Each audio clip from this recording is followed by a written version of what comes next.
All right, now we want to welcome Mr. Joshua Shapiro on Skywatchers Radio. You know, Joshua, you're a very interesting fellow. Let me tell you. Now, I've spoken to you in the past. We've been on shows where I've been a producer, so this is kind of like the first time that I actually had you on a show, and I'm one of the hosts. Great. But I am a big fan of the crystal skull phenomenon, and let me tell you, you're one of the best researchers on the subject of the crystal skulls that I've seen around. You're an explorer, researcher, and just tell the audience a little bit about yourself and how you came into possession with some of the skulls that you have, because you have quite a collection, right?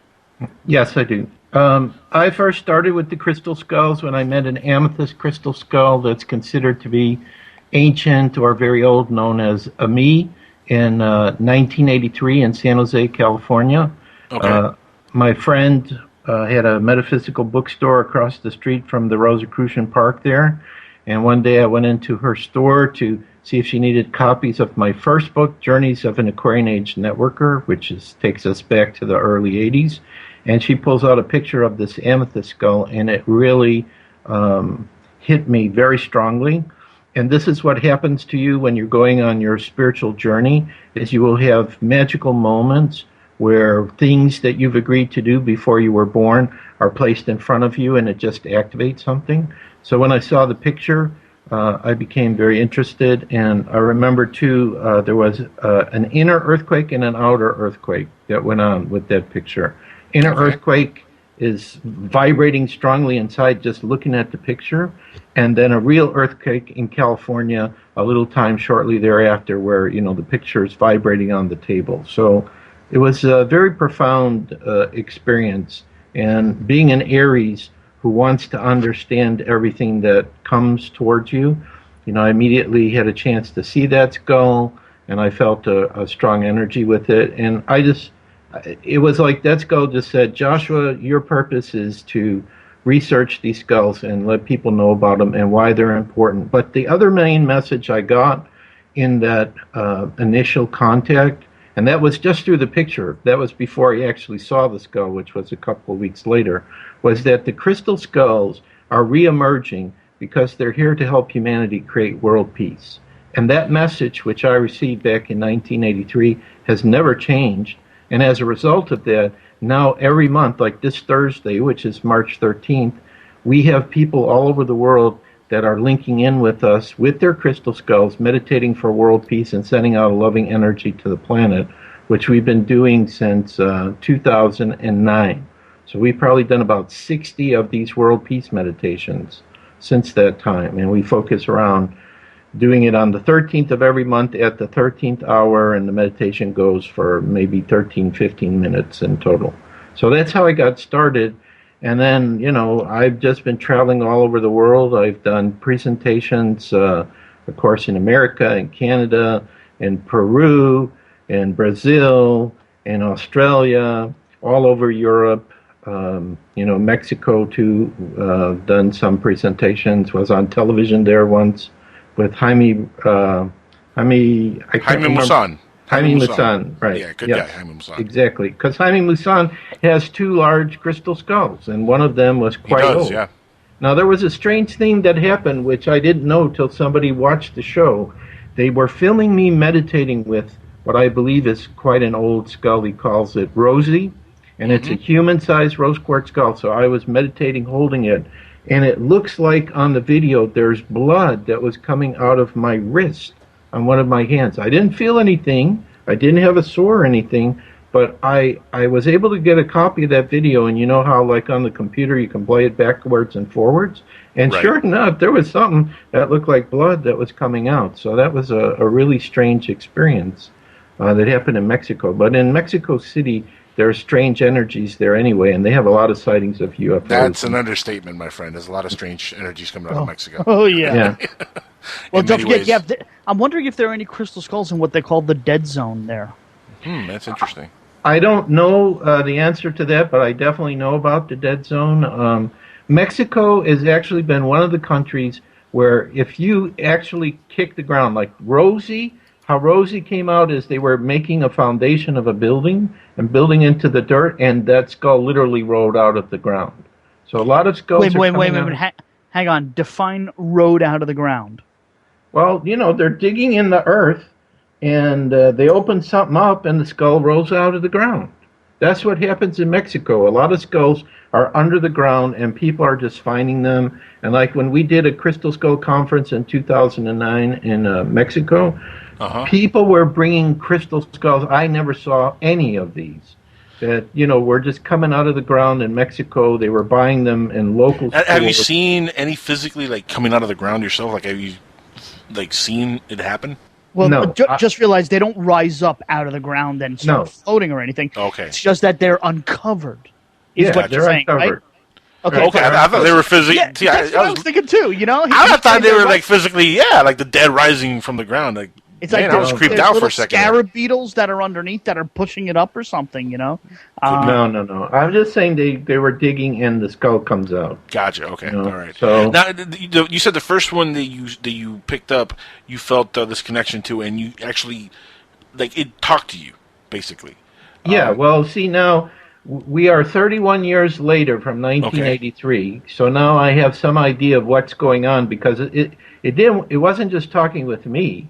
Or crystal skulls aren't just talking with me. A lot of people, even ones who are getting the new skulls that are being done by the modern carver, they're having conversations with them. So this is my theory about this.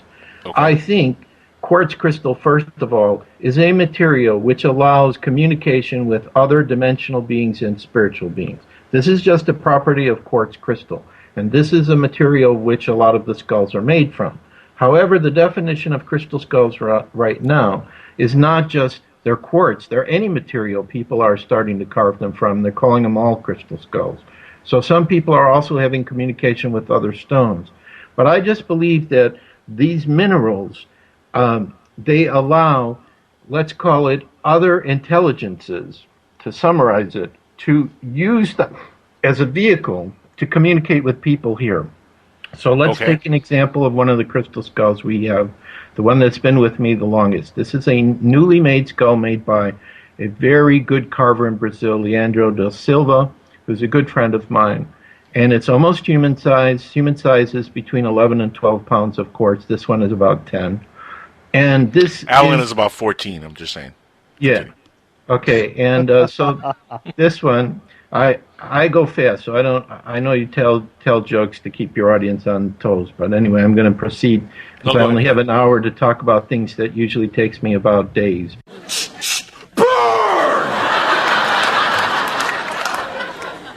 So anyway, this particular crystal skull I have, Portal de Luz, is the name that came to us. Now, this is one of the things that happens with what I call crystal skull guardians, is they get a name and they start having a communication. And the communication comes based upon what's your spiritual gift.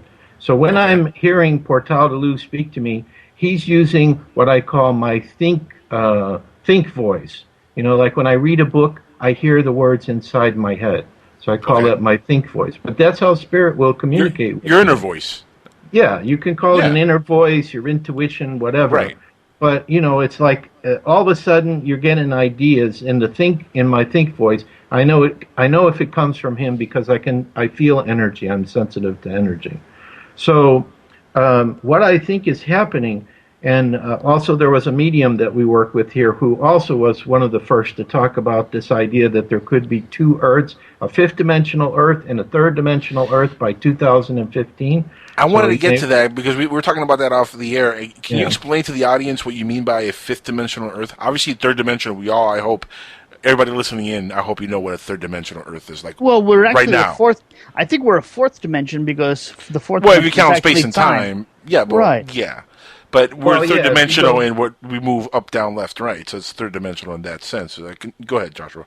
Okay, so third-dimensional Earth is, what we're in right now, but Seth's right, fourth dimension is time. But the fifth dimension is what many prophecies have been talking about, which is a higher vibrational state where eventually the Earth moves into this higher frequency, and then, it's much easier to use your spiritual gifts, to communicate telepathically, to have contact with extraterrestrials, interdimensional. It's just a higher vibrational state. Anyway, what this medium was talking about, and I can't, when somebody says something to me, whether it's when I'm researching with a medium or I'm talking to an individual, and they tell me something, and I can't shake it, then I feel like my soul, let's say, my inner wisdom, whatever you want to call it. Gut instinct, whatever. Right. Yeah, it's saying there's something true about this. So what the medium was saying, and this is one of her guides, which I think was an extraterrestrial guide that speaks through her, was saying that in September of 2015, one day you'll go to sleep and you wake up the next morning and you'll be in your bedroom, let's say, Okay. and it'll look basically the same, but it'll be in the fifth dimension, so there'll be something slightly different. And this fifth dimension could also be where Bigfoot goes, too, because a lot of people know that Bigfoot has the ability to become invisible. Where is he going? He's just going into another dimension. Now, people who have spiritual gifts, they're able to pick up, spirits, ghosts, whatever. They're actually existing in a different dimension, slightly removed from our own, and they're using those gifts to sense them. So what this person... Let me stop right there before you continue. When you say that, are you saying then that ghosts are what exactly? Are they us after we die, or are they being just in another dimension that we're kind of interacting with by accident? Well, I think what a ghost can be, it's either it's a soul that doesn't know it's dead, or it's confused and it won't move on. It's still connected to the things of the earth, but of course when you go into that ghost mode, which is still a spiritual reality, vibrational frequency is different. You pass through everything. Okay. You're trying to talk to people, and if people can't hear that frequency, it's like a radio. If you're not tuned to that frequency, you can't hear the ghost. Okay, now another thing that did come up for me when I used to be part of a metaphysical center in Chicago is there could be a traumatic experience where the emotions, because everything is energy, even though the spirit's not there, the emotions were so traumatic that still there's an energy there, and it acts as if it's like a live spirit, but it's not a spirit. So it could be seen like a ghost as well. You mean like a playback, in other words, what you're talking about? It's an imprint in the environment. Yeah, an imprint. Like, for example, in that particular case, there was an imprint in a painting in the room where, like, somebody died or something like that. And the only way to get rid of it is we literally had to burn the painting in order to release the energy. That's kind of like the whole thing with Ouija boards, right? You can't get rid of it easily. You have to, like, have somebody... What's the thing with Ouija boards? You have to have, like, move out of the house or something and leave it there?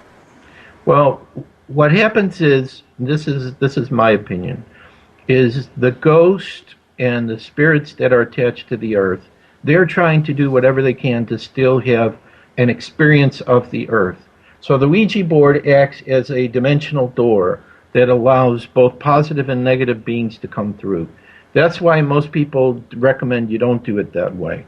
It's because it's like a crap shot. It's the same thing like I've worked with some paranormal researchers in Chicago where they use this device, and I forget what it's called, but it rotates the radio frequencies, and you're actually able to hear Spirit box. I'm familiar with it already. Spirit box, yes. Yeah, exactly. Or psychic box, spirit box, something like that. Yeah, you're right. Yeah, it's called the SP7. What it does is it actually rotates through the AM spectrum. It goes through four jumps in frequency per second. And if there's an EVP or a aware or sentient entity in the environment, you can prove that it's really interacting with you because it is actually making a sentence or a word across multiple channels to communicate with you. Right. So we were working with that, and I noticed too that again it's a crapshoot. Who's going to come through? Because it's like all these different spirits on different levels, from those who are lost to those who want to take advantage of people who have no idea that they're there, to the ones who are brothers and sisters that want to help us. They're all trying to communicate with us in some fashion. Now, another lady that I met who has, I think it's an old skull. She lives up in New Jersey, New York area. Her father worked for like ABC or NBC radio, and they found that there was certain frequencies on the radio band where they heard people were talking, but they weren't being broadcast like, somebody had a radio amplifier or a set or microphone. It was coming from spirit, and they literally had to say those frequencies were not going to allow to ever be used for the radio because they had these people talking on them.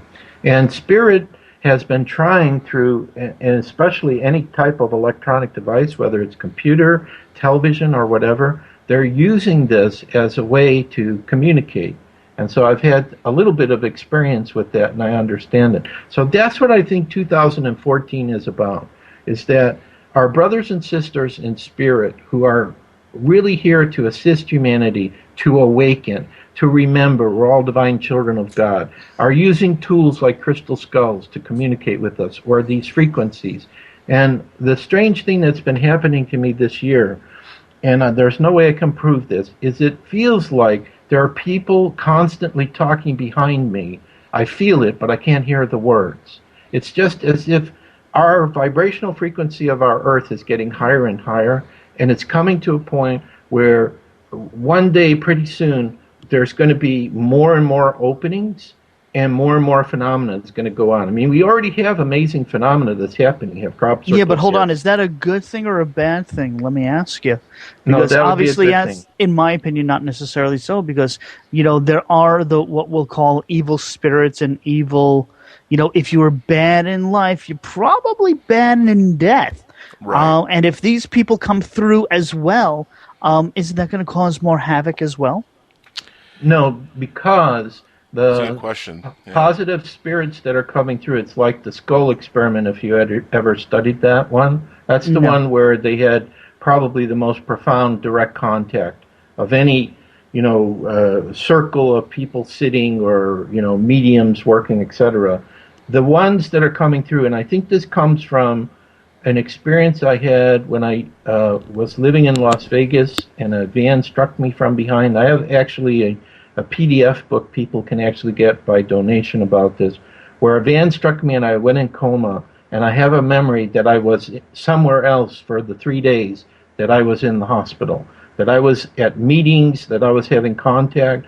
So this idea that I'm presenting to you, and I am aware that in the past, when people have tried to communicate with spirit, are you talking with positive or negative type spirits? This is coming from those who are here to assist humanity in the evolution. They have been waiting for probably thousands and thousands of years for humanity to get to a level spiritually and technologically that when they start to make this contact, it's not going to be from fear. It's going to be like, hey, we're receptive to this. We're ready. Humanity is ready to evolve and go forward. I have a very positive feeling about this, and I think it comes from when I was in a coma talking to beings on these levels where they were showing me what was going to happen in the earth. And it's like then they said, but you're not allowed to remember, but you'll start to remember things as time goes on and things happen. A light bulb will link in and you'll go, oh yeah, that's what they showed me. It's starting to happen now. So Joshua, this year, that contact a question though, starting to happen. why the crystal skulls though? Why them? Why is this the medium they're using to communicate? Well, this is just one of the mediums that they're using. I think the crystal skulls, let's pretend like you're in another dimension and you're saying, how can we reach people on the physical level and do it in a way where, they're not going to be scared or afraid or frightened. Well, why don't we use something that looks like them? A crystal skull has the shape. If it's carved properly, or if it's a very advanced skull that was made by advanced civilizations in the past, like Atlantis, or was gifts from the gods, from extraterrestrials, these advanced skulls, they are very well crafted, very well designed. And some of them, like the Mitchell Hedges skull, which is the most famous, it looks almost exactly like a human bone skull. So the sensing that I get when I'm having, like we talked about Portal de Luz, this communication with one of my personal skulls, I feel like I'm talking to a person. It looks like me. I feel, I'm not afraid that it's a skull, because sometimes people have fear about that because it reminds them about, if you see a bone skull, that was a person who was alive. They don't want to think about death. But really, as you study the paranormal and the spiritual, you realize there is no death. And one day when I was writing my spontaneous message on Facebook, one of these friends, invisible friends, said, you know what's going to happen one day? There's going to come a day on the earth, which may not be that far in the future, where you will not be able to tell the difference between being in the physical reality and being in the spiritual reality. It's all going to be the same. Well, you said that's going to happen when, in September? Well, no. What I'm talking about, or what this medium was talking about, which also Dolores Cannon in her book, Regressing Her Clients, they start talking about the same concept back in 2007, 2008, is about two Earths, one in a fifth dimension that people who are of, I don't want to say the right vibration, but say they've evolved spiritually. They've got the good vibrations. Well, I guess you could say that, but, Okay. everything, there really isn't good or bad. It's just everybody is where they're supposed to be, We Right. all have our own lessons we're learning. But people, let's say, who are more open to spirit, are coming from a higher vibration, all of a sudden they'll be in this fifth dimensional Earth, which will have peace and harmony. And the other people who haven't been pursuing this, they don't believe in it, they think it's crazy and madness and whatever, they'll still have to go through the challenges that we have now. So that's what they're talking about. That sounds to me like the rapture almost, or like Left Behind, where well, people on the right path are going to be taken to the next level and everybody else is going to be staying on Earth. Right. Well, that's what I was thinking too, is it's like the rapture. One is taken, but maybe they're not really taken. They're just walking into this other dimension. They disappear from our dimension, from the people in the third dimensional Earth. Then they're taken. I mean, when we have global meltdown where we see people missing everywhere, I mean, they're going to disappear. Yeah, if that happens, I think that would change the world quite much. But the other thing that the medium was saying, or the spirit guide was, that those who go into the fifth dimension will have the ability to come back into the third to still help. So that's significant, because that would be the kind of person I am. If I have this proper energy and vibration, and I don't judge it, and I don't try to figure it out, I would most definitely want to come back. But I think if those kind of people came back, they would have their spiritual gifts. A lot of times we see these programs like Heroes, where people have special gifts and things. Right.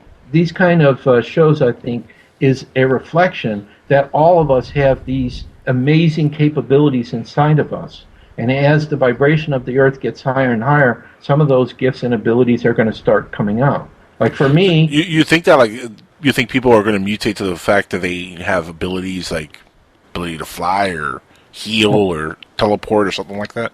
Well, I'm not sure exactly to what extent those gifts will come. Healing, most definitely, because that's working with energy. But whether we're going to get Superman capabilities or like Neo got in the Matrix, I don't know. But all of these TV shows, special science fiction TV shows and everything, they are a good reflection that some major explosion is coming for humanity.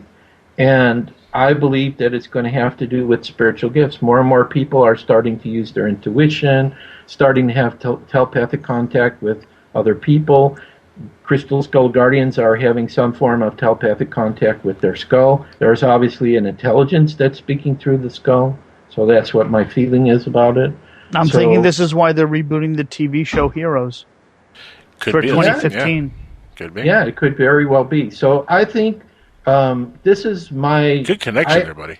Yeah, thank you. I think this is what happened to us. At the end of 2012, when everybody was going crazy about December 21st, in the month of December, there were so many groups that were doing something. Like we had an online Crystal Skull conference, and we had our World Peace Meditation that month.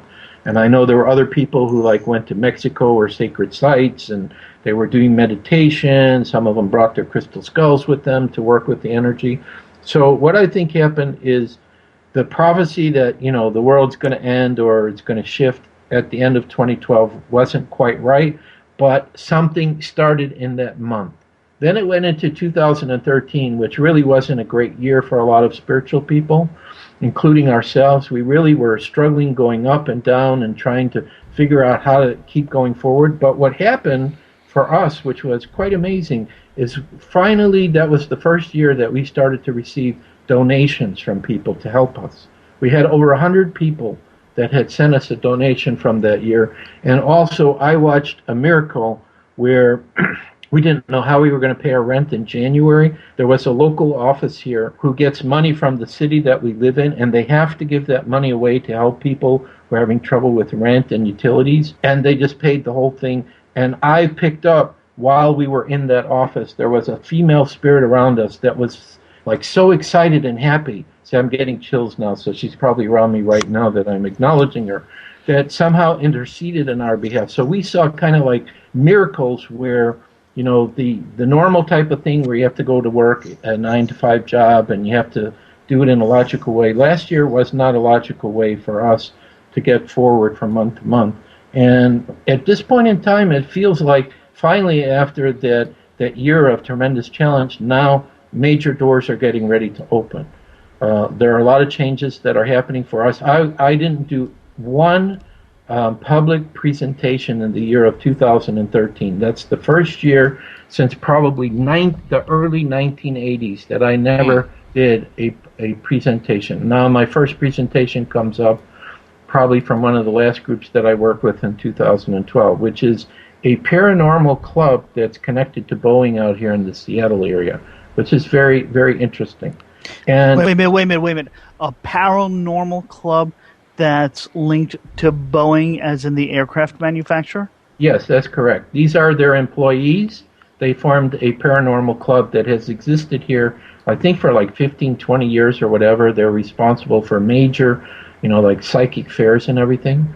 So we're going to be speaking to their club later this month. Oh, interesting. I'm wondering if are they the paranormal club? Is there a UFO club in Boeing? I have not heard of it. That would be interesting. Yeah, but around Mount Rainier, which is of course where that guy sighted all those UFOs in 1947 before Roswell.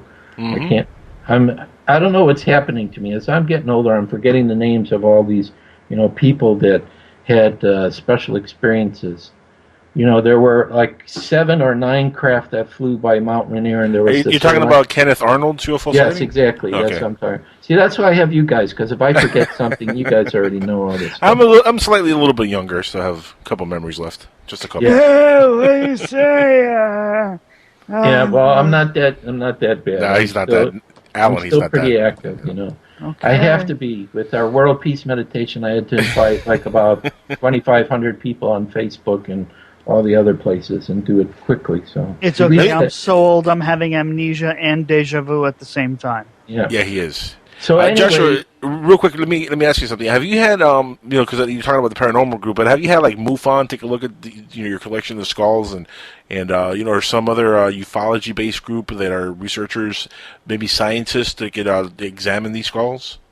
Well, I know that there have been scientists who have examined different crystal skulls. As far as our own, we haven't really had too many official, scientists or archaeologists or these kind of people examine our skulls. But I've used different electronic devices to see how the energy of the skulls is affecting people.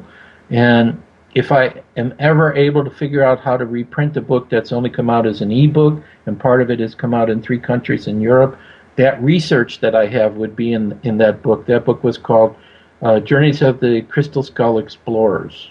It was like a 500-page book I did as an e-book back in 2004 or 5. And then we did the same thing for the Sci-Fi Channel. I had a chance to work with Bill Holman, who is the guardian now of the Mitchell Hedges skull, which he calls the Skull of Love. So for the Sci-Fi Channel, they came to his house. They interviewed me, which he never saw my interview. Got cut, but we went to a local high school, and we used a meridian stress test system. See, at least I can remember how to call that. Yeah. And we blindfolded people, and we tested them with 3 things. We tested them with the Portal de Luz as a modern-made skull by a Brazilian carver.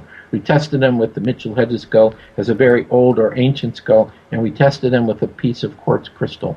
And they were blindfolded, and they didn't know what was going on. So we were able to see that with the Mitchell Hedges skull, the effect that the skull had while the person was in its presence stayed longer than with my skull. Like, for example, with Mr. Holman, after he sat with this skull, if you tested him on anything else, he would have such high energy, it was ridiculous. His skull already elevated him, so all the tests were negated. But we noticed that, too, the same with people. So I've done these kind of things where I'm able to see that there is an electromagnetic energy force.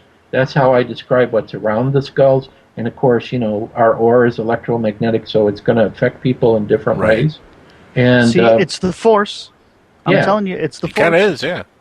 Yeah, there's definitely a force around the skull. So that's the only common denominator I was able to to share with the Aura machine and the Meridian stress test system and some other devices that we use. We also did one other interesting test. When I was in England, we had people meditating with the skulls in the center of crop circles, and the energy of the crop circle, according to the crop circle researcher, was affected when they started to do that. Like, for example, I meditated in the center of one crop circle by not Glastonbury, Avebury, by Avebury. There was a crop circle that had a yin-yang pattern in it. So I took Portal de Luz, I took my MP3 player, or my CD player at that time, listened to his favorite music. He likes Pachelbel's Canon in D. And we meditated at the center, and I felt an energy force field around me the entire time. I tried to sing with Pachelbel's Canon, and nobody knew what I was singing while I was in meditation. But that was like really powerful. And before we measured the center of the crop circle with some kind of electronic device that's sensitive to the energy, it was 0. And after I meditated with the skull in the center, it was at 9. So something that we were doing with the music and the meditation activated the center of the crop circle. Also, Portal de Luz. Wait a minute. What device? I'm sorry. I got to ask. I'm not trying to play bad cop, but it's going to come off that way. But Sure. What device were you using to measure again? And what energy was already existing in the crop circle? Okay, this device that he used, which I don't know what the name of it is, it was like a device that was able to measure electromagnetic fields. Is it the same kind of device that they use for crop circles in general? Yes, this researcher was doing it. And it went from like -9 to 9. Okay. So when they first measured the center of the crop circle, it was 0. Now, Portal de Luz showed myself and 2 other people who were with me why that was 0. We saw inside of him what looked like a spiraling energy that was going in and coming out very fast. So it was coming out and in so fast it was neutralizing itself. So that was my understanding of what was going on. When you say you saw inside him, you physically with your eyes, you saw? Yes, I saw what looked like a spiraling energy going in and coming out. Now, normally I don't see these kinds of things in the skull. Okay. But 2 other people saw the same thing with me. Now, were you looking into the eyes of the skulls? I mean, where did you see the spiral? It was in the top part of his head. Oh, okay, the top part of the head. Okay. Portal de Luz has aspects of himself, even though he's smoky quartz, which is a gray color on him, that's totally clear. So in this top part of his head where it's pretty clear, there isn't a lot of, what do they call it, valences or other materials inside of him that make it cloudy, let's say, in your viewing. This area was clear. That's what we saw. Then after I did the meditation with him, with his favorite music, and we remeasured the center of the crop circle, it measured at 9. So the only thing that was going on was I was there in the center with the skull meditating. Now, one of the tests this researcher had done, unfortunately he passed away and can't remember his name, is they had actually been able to record from the frequencies being broadcast in the crop circles. Somehow they figured out how to play a music that was based on those frequencies. So they already were doing something with music or sound. That's interesting. Now, for people who have never been in a crop circle, how do you know which ones are real and which ones are fake? So I have two comments to make on that. Okay, we've actually discussed that here before, and Alan and I had a whole conversation about this, but go ahead. Okay, so the real ones for me, there is a direction that the energy flows. So when you walk with the flow of the energy, it's okay, but if you walk against it, you feel a pressure on your body and you get dizzy. In the fake ones, there's nothing. Could that be radiation left by whatever made the crop circles? Is that where you get that dizzy feeling? What I think happens is a higher intelligence is making these crop circles to cause humanity to think about, what is real. In other words, can we have contact with beings that are beyond our normal reality? So they're using some kind of frequencies or energy that very quickly is able to make this form. So the funny story about this is that the British government was having a meeting and they said, these crop circles, it's these 2 guys, they're going from field to field every night, and they're just making these circles with everything. So we don't give any credence to it. And the very next day after that meeting, on a secret military base, which would have total military protection and armed forces out there, a crop circle appears. So it was like as if somebody was listening to what they said and said, that's not what's going on. To me, the most powerful crop circle, I think, is the one that had the alien face with this kind of binary code on it. Yeah, the Arecibo reply. I was actually going to bring that up. This is an amazing one. It really is. We had sent out a message in space. I think it was when the Voyager was sent out. Yep. That it showed our entire DNA makeup. It showed, the human race, Earth, everything, our solar system. The whole thing was there. It was sent through Arecibo. They replied to us. So now, how long ago was that when the reply? Early 2000s, like 2003, 2004. It happened. Right. Yeah, I'm actually not sure myself, truth be told. I can look that up here in a second, but the reply was amazing. And the big changes was, instead of having a human being, it had what looked like the classic gray. Right, it had an alien face on there. Right. Well, that begs the question, though, Joshua. Why all the mystery? Why not just come forward and say, you know what, we're here, guys. We've always been here. Let's move on to the next step. Why all these dates? This is what always gets me about a lot of this stuff. Is there's always dates. 2012, 1999 to 2000, now 2015. There's always dates, and when they come and go, nothing happens, and then the dates get pushed forward to another year or 5 years from now. Why not just, Art Bell used to talk about this a long time ago when he said the veil was dropping. That was 15 years ago. The veil still hasn't dropped, Art, unfortunately. When is that really going to happen? I mean, it seems like every time there's a date, it comes and goes. You know what I mean? Yeah, I understand. I'm the same like you. I don't know exactly because it's not in our hands. It's in their hands. And I think what the key about it is let's say an alien race did decide, okay, we're going to make contact. Well, I've heard story that Eisenhower had direct contact with extraterrestrials at a military base. Correct. But, is that the one with Jackie Gleason showing up also? Or? Yes. No, that's exactly. Nixon. Yeah. I think Gleason was connected to that too. Correct. Yeah, Gleason had supposedly a lot of intel on the whole alien phenomenon. He was really interested in the subject, really, really interested in the subject. He's probably the most interested celebrity at his time into the subject of ufology, which is amazing because you look at Jackie Gleason, you're like, yeah, the honeymoon, he's a funny guy.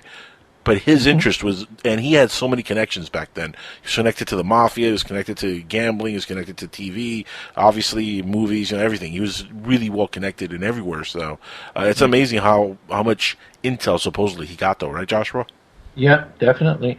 Well, why is UFOs above top secret? Right. And they don't want to talk about it. But I think the reason why the ETs don't make that direct connection that we would all love to have is because humanity as a whole, collectively, we're still not quite ready for that. Even if, let's say, like, what was that movie in the 50s? The Day the Earth Stood Still. Right. Here comes this alien, and he's offering this gift to us. And what do? They shoot him. Okay? So I think what happens is, and this is part of the sensing what I had when I had my coma, is like there is an exact time that these extraterrestrials, because they can see everything that's really going on the planet on many, many levels, not just from a technological point of view, I think from a spiritual point of view, from a sociological point of view. They see where humanity is as a whole right now. And they also realize, too, that we're having some problems with so-called negative extraterrestrials, whether it's Greys or Orion or wherever they're coming from. We're seeing like all kinds that are being drawn to the Earth, and unfortunately, the negative ones are the ones that usually get the most press, versus the positive ones who have to follow, I guess, a Star Trek type of thing where they can't directly interfere until right. They have a prime directive. Time. Yeah, exactly. Right. But the thing that I think has happened, and I read this in so many books, star people and wanderers, galactic beings, sacrifice their higher, more peaceful life to incarnate as humans. They had to come down as humans. Otherwise, people will make them into gods, to try to help with educating people about all these different things to do with the paranormal and spiritual wisdom and knowledge and things like that, as well as be the hands and feet for many of the galactic people to do things down here. Like, maybe this world peace meditation we're doing was inspired by extraterrestrials. Maybe when we have hundreds of people all over the planet on this Thursday meditating with crystal skulls, they link into us, and they link into our skull and start sending out a very high positive energy. They have that opportunity to do that. So it's just a question of time of when humanity collectively is ready. You and I, we're ready. Hey, come here. We want to talk to you. We got all these questions. We want to work with you. We want to bring peace to this planet. But there seems to be a higher divine timing when all of this is going to happen. But I am going to say one thing about what I'm noticing this year. When I'm in my home where, we create our own space and we're doing all of our spiritual work and everything, so I'm basically a very calm, peaceful energy. But when I go outside, I feel like I'm going into another world. It's like, I'm walking and there's people around me and they have no clue of what's happening around them or what's going on. I'm not saying not all of them, but I'm saying still a majority. A good majority, yeah. Yeah, right. They still don't. They don't want to know. They follow what their religion taught them and so on. Right. It's funny you bring that up. I had the funniest thing happen to me today, Joshua. I went to a dollar store to buy an item, and in line there's a young man talking to somebody on the phone with his girlfriend there, and he's having an argument about religion, and he's literally telling them, I don't care what they tell me, I don't care if they accept me or not, I'm going to be a Muslim, I'm going to do this, I'm going to do that, I'm going to accept my own religion, I'm my own man. And I looked at him and I was like, this is a guy who's extremely brainwashed. Mm-hmm. It's all brainwashing. It really is, isn't it? I mean, all religions, in many ways, is all just a form of brainwashing to condition the masses. But here's the thing. You're talking about today's people. Forget religion for a second. There's so many distractions on this planet that's why people are not really in tune with what might be really going on, because they have sports, movies, TV shows, radio, all kinds of distractions. So religion is really kind of dwindling down to almost nothing at this point compared to all the other distractions that people have. Isn't that a fair assessment? I think I'll say so. Amen to that. Yeah. Yeah. Thank you. Amen. Yeah, I agree with that. Yeah, I think so too. I think that's going on. But what I remember from my coma experience, and I can't tell you how or when or why, it's just like I'm expecting this any day. I'm expecting what I call a positive 9/11 event. And that is where maybe the extraterrestrials will show up somehow.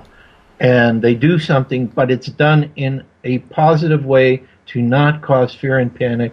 It would be like if John F. Kennedy, who we know was killed, all of a sudden he shows up and he's alive, and you can touch him and you can talk to him. Because this is essentially what was happening in the skull experiment. They were creating an energy field between the people sitting in the circle with the people in spirit, so that spirit was able to physically manifest in this special location where they were doing the work.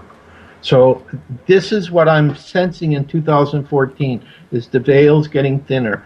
The vibrational frequency of our Earth is almost touching the frequency of where these beings are. They seem to be invisible to us, but I forget who said this. There was a book I read from one of the authors. I'm finding all these paranormal books in the library. It's like somebody's guiding me and saying, take this one out, take that one out. But one of the most profound statements that they said they said, look, you think that we who are in spirit or other dimensions are very far from you. We are not. We are in the same space you are. We're right next to you. We're just in a different vibration, and you can't see or feel us. And that's it. But that sounds an awful lot, not to cut you off, but it sounds an awful lot like parallel Earths or parallel universes, which, science right now is tackling that subject. I mean, Michio Kaku has put books out on the subject. There's a lot of scientists working on trying to discover if there is such a thing as parallel universes. How does that play into this whole thing? Well, for me, if there really is such a thing. Right. For me, the definition of a parallel universe is another you and me. Like there could be another parallel Earth right now. We're doing this radio conversation, but we're not talking about these subjects. We're talking about something totally different. And in that radio show, yeah, that's good. One of my spirit guides just said, the good guy isn't you. The roles are reversed. And you calling me out as a bad guy? Wow. No, I'm calling you out as a good guy in the other one. He's saying Alan here's a bad guy. But he's saying it in the other one, not in this universe. Right. Yeah. Oh, okay, yeah. Yeah, like that. So I just had please. a quick question. If we could get out Sure. our website before my turn ends, so people know how to reach us. Yeah. Okay. No, So absolutely.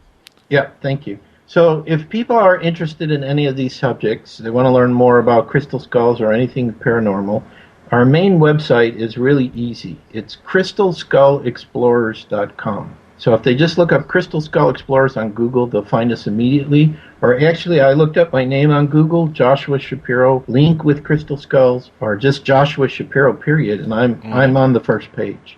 I think it's because I've been on the internet since, I don't know, the early 90s. When we first started having the internet, I had a website. So crystalskullexplorers.com is the best place, or just look up my name, Joshua Shapiro, on Google, and you'll find us. And, you know, we hear from people all over the world. We can help people get their own crystal skulls. We have free ebook, free newsletter. You know, and I work with Tim Beckley, who I guess indirectly his partner helped me to get on your radio show again. Yes. And he published our book on the blue skull in Peru, which we didn't have time to talk about. But I also helped him to sell a lot of these other books that he reprints, books from the 1800s. Amazing, amazing information. So we have a lot of those kind of books, too, that we're making available for people. Now, Joshua, for people like myself or anybody out there who wants to try to communicate or find one of these crystal skulls, I mean, how do we go about it? Well, to get your own crystal skull, that's pretty easy. There's so many people that are selling them. eBay, you can find them on. Yeah, but I want one that actually talks to me. I don't want to just buy an eBay one and... Well, yeah, it's if pretty you want one to but... talk to you, then what you need to do is you need to get it through us, because what happens is you go to Mexico and you got to go dig for it. They're coming out of the ground. We got about 10 more minutes with Joshua Shapiro, by the way. If anybody wants to call in, the lines are open. There's a lot of people listening in. I really like to get some calls in here before the time's up. 786-245-8127 is the call-in number. Again, you can look us up on Skype by looking up PSN Radio, or you can look up Dark Matter Radio Network and let Keith Rowland, our chief, let him know that you want to call us and you want to contact us. He'll patch you in somehow. He'll put you into our show. But please call in and ask Joshua anything. Again, Alan made the quick joke there. Go dig for it in Mexico. But realistically speaking, not all of us can get up and go to Mexico and go on one of these explorer trips. Yeah, I mean, it wasn't meant in a bad way. I'm just like, from what you were saying, they really are coming out of the ground. No, there are that many that are being found. A lot of the skulls are newly made by modern carvers, but they're still having communication with people. And now, when you say modern carvers, people are creating these skulls. Is there like a factory somewhere, or is it somebody that gets channeled to create it, and that's how they get the idea to create the thing? It comes in every form you can my imagine. question is how do they imbue? How is the skull imbued with a personality? Is my question. How does someone, if they do get a skull, tune into the entity that is inhabiting, residing, communicating through the skull? Right. That would be my question. Okay, that's actually an excellent question. My experience comes from the skulls that we personally have, as well as talking with other people.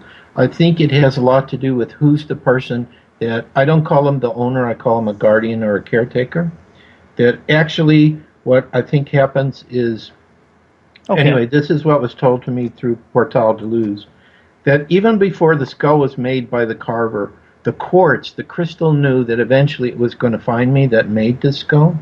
And so probably even before the crystal is put into the shape, the spirit already can see where it's going to go and knows what person's going to have it, and it start linking into it. Then the carver starts to make it, and part of the essence of who the carver is becomes part of the skull. And then eventually the skull finds, because I think that's what happens. They pick us, we don't pick them. Finds that person. And then what is necessary is the guardian starts to activate the crystal, which allows the spirit that's already been connected to it, even before it comes to that person, to more easily come through and have a communication. But the communication with the individual guardian has to be based on what is that person's gift. Like Portal de Luz is in my think voice, but Katrina hears a distinct voice in her ear and knows it's that skull instead of the other skull. Whereas when I hear in my think voice one of the skulls talking to me, I feel the essence of the energy, and that's how I tell which of our 20 skulls is talking. Some of them never say anything, and some of them are very talkative. So it just depends. And then we have people who see them or work with them in our private sessions that we do, and they start telling us that they're talking with them. And they're having conversations with these people they've never had with us. So, Joshua, let me ask you a question. Are you familiar with a lady by the name of Sherry Whitfield? yes, I am. She is the guardian of the Crystal Skull Synergy. Correct, yeah. How familiar are you with her? I interviewed her a while back in 2010, I believe. Very interesting story. And again, she said that some very similar things. That the communication was, in her voice type of thing. She heard it almost telepathically from the skull synergy. Is that common? Really? Do a lot of people report that they have that kind of communications? Because I'm finding it difficult to believe that there's so many people having these communications with these skulls. It's weird for me. It's weird to me to wrap my head around this whole thing. Well, I'm sad to report to you then that there are a lot of people who are having these kind of communications. Why so many skulls? That's the thing. I understand that maybe there's a race to put a few on Earth. To try to communicate with the Earth, but you have quite a collection. Of course, there's the builders that are building them now, and they're being sent messages. Why so many? That's what really boggles me. Well, I think what it is let's say, for example, and I'd probably be underestimating it, that there are 100,000 crystal skulls that exist on the planet, which would be a combination of the very old ones or ancient ones, what we call old skulls, which would be made by, let's say, more primitive tribes, the new skulls, and now there are ported crystal skulls, which are skulls that are coming through mediums that are coming from nowhere purportedly, but obviously they're coming from somewhere. If we had that many skulls, obviously they would be all over the planet. And even if the guardian doesn't know how to work with them, like we do, or when we do our ceremony or meditation, just the fact that they're sitting in some location of the Earth, and the skulls tell us they're all interconnected. They keep showing me some kind of etheric energy network that I keep seeing in the sky, which I don't know how that works exactly, but that's where I see it. And they're all interconnected. And sometimes what happens is, let's say some of the older skulls, when we're doing our public presentations, they want to be there, so they'll work through our own skulls. It's like they'll send their energy through the skulls, like it's a crystal skull network, like we have an internet, where you can send to any person on the internet, music, video, your email, whatever. Maybe that's where Al Gore got the whole internet concept from. He probably has a couple crystal skulls around in his house. So I just think that this was part of the plan, to have so many, so that this powerful energy could be distributed all over the planet, even if the guardian doesn't know what they're doing with their skull. And a lot of times what happens is certain guardians wind up, like I think this is what happened to us. We were literally guided to come to the Seattle area. We did a coast-to-coast trip. We were on the East Coast, and we traveled from North Carolina all the way to Washington State. And then we went to San Francisco so I could do that TV show that I was on for National Geographic. And then we came back here. And something just called us to be here. So it could be that part of the reason we were brought to this area, which is a very organic area, by the way, energetically. There's a lot of amazing things going on. Besides the fact that the Seattle Seahawks won the Super Bowl, that's another story. No kidding. But the skulls had nothing to do with that, right? No, as far as I know, they're not football fans. It had to do completely, in my opinion, with... They have better pot up in Seattle, that's what it was. Yeah, with the collective energy of the people here. They were so much rooting for that team that I think they couldn't fail. It was like they had all this extra power and energy behind them that they just totally killed Denver in the Super Bowl and couldn't look back. And don't be surprised if they're not there again. For next year's Super Bowl. And now I want to see what happens with their baseball team if the 12th man carries into the baseball team. I know they picked up some good players. Robinson Cano. Yeah. But, one player isn't enough to make a championship team. That's true. But Well, I could say... Am I the only one that found it funny, though, real quick? Am I the only one that found it interesting and funny that the Super Bowl was played by the two teams that just had cities legalize pot? No, I didn't know that. And they played in the Super Bowl. Think about that. No, I didn't know that. I just know there were a lot of coincidences around the number 12 for the Seahawks to win. The local announcer, so many synchronicities around that, it was amazing. Plus the energy, too, I watched when they had the celebration on television. It's just like the people were going crazy. So it's kind of died down now. It's not like, you walk on the street and everybody's hugging each other and so on. It's like a normal city now, but it was pretty interesting. Seattle's a beautiful city. I got a lot of friends out there, and Seattle's it's a great place, and they deserve it, man. They haven't had a win in a very long time on any sport, really. Plus, we only had one day of snow, as everybody else was getting creamed here in the U.S., other major cities. We just had one day of snow. It was amazing. Of course, you could go into the mountains that are about 30-minute drive, and you would have snow for skiing. But I'm talking about down here in the Seattle area. There wasn't any snow. It's just a very nice temperature-wise summer and winter. It doesn't get too cold, doesn't get too warm. We don't have any air conditioners in our places here, so it's pretty interesting. It's nice. Yeah, you guys don't need it out there. Unfortunately, down here in Miami, we do need it. Yes, it gets all kinds of warm. It's like December 25th, and it was like 89 degrees or 90 degrees. Oh, wow. It's horrible. Not a white Christmas at all. Joshua, look, we're almost out of time here with you. I know we had an hour segment only with you planned, but I've had a great time having you on. Once again, let's give out the web address, which can be found on our website, by the way, guys. It's on skywatchersradio.com. But give out the website address so it is on the podcast later on. Give it out one more time. So again, our main website is crystalskullexplorers.com, and we have another website, a WordPress website, at whoarecrystalskulls.com. So either website, you can see all the real cool stuff we have. Very cool. Again, look, whether people believe in the crystal skull phenomenon or not, it's an interesting subject. Before we let you go, though, me and Alan were talking about before the show about a very sinister movie that came out a few years ago that dealt with the crystal skull phenomenon and has left a bad taste in a lot of people's mouth and minds. I'm talking about the Indiana Jones movie in the Kingdom of the Crystal Skulls. What did you feel like when you saw that movie? Like, what was your feeling towards that film? Well, have you seen the movie? Oh, of course, I've seen it several times. I saw it in Brazil, actually, when it first came out. I was at a UFO conference there. So that was kind of interesting. But what I felt is I was actually very positive about the movie, even though they were not showing the crystal skulls in their true light. It opened up a lot of doors. People didn't really know about crystal skulls prior to that.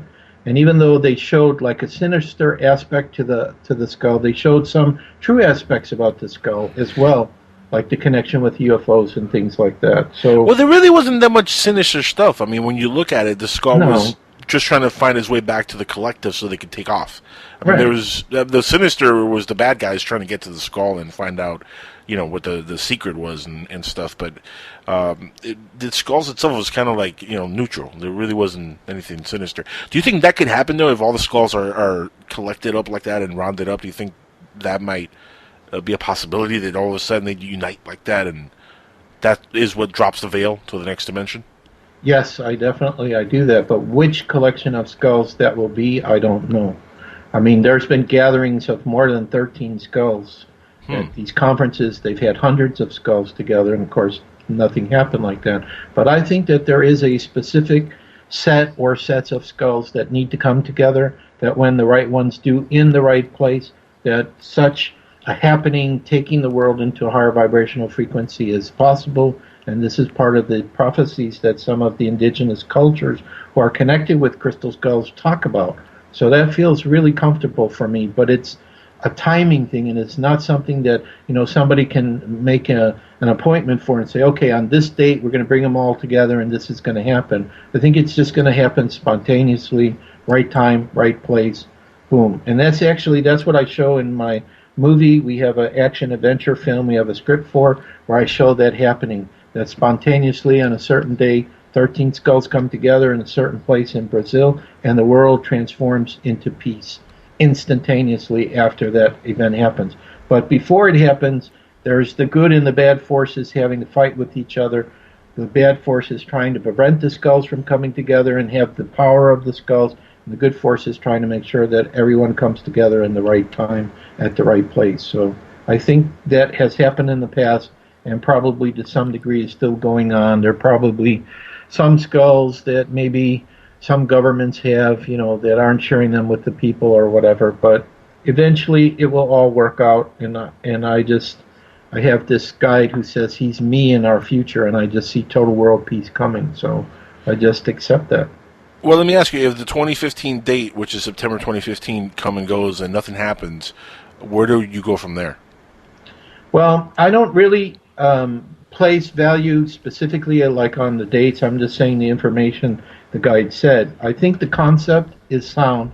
I think eventually something of this order is going to happen. I think I got a little bit of confirmation seeing another book talking about exactly the same thing, and this medium had not had any conversations with Dolores Cannon. So I don't try to attribute things that they have to happen on a specific date. I just think there's a trend going on. Like, what I was talking about, some differences I'm seeing in 2014. Right. Or my memory from my coma, which, I thought by now this positive event would happen. It hasn't happened yet. We haven't had some group of extraterrestrials totally open there yet. Or we haven't had people who've died that are walking the streets, and we've been able to prove that. Right. So I can't say. No. Well, you think about it. Ghosts are still walking around the streets. We just don't always see them. No, we don't. But I'm talking about a person coming back in physical embodiment. Like the Walking Dead. Yes. Except, it won't be somebody like a zombie. It'll be a person like us, totally aware. Somebody that was alive before who died, all of a sudden he's alive again. How's that possible? It's possible. One way to do that to fool the masses is to have like a bunch of dead celebrities really fake their deaths, like Elvis, Tupac, or Biggie, and have them come back and be like, "See, yeah, we're from the other side. We did die, and that's possible too." but I think the Skull Group did have some spirits who did manifest in the physical. They were able to touch. Including the head of the group's father came back, and he had a conversation with him. Oh, that's interesting. That's interesting. Joshua, we got to have you back on the show here, my friend. We're all out of time. I'd love to have you back on, and we can continue our conversation in the near future. It would be my honor and privilege. Always an honor to be here. I am so looking forward to it. Absolutely. Yep. Guys, we're going to go on a quick commercial break here on Skywatchers Radio. This has been Joshua Shapiro. Again, go to his website and check out his work. Very interesting stuff on the crystal skulls.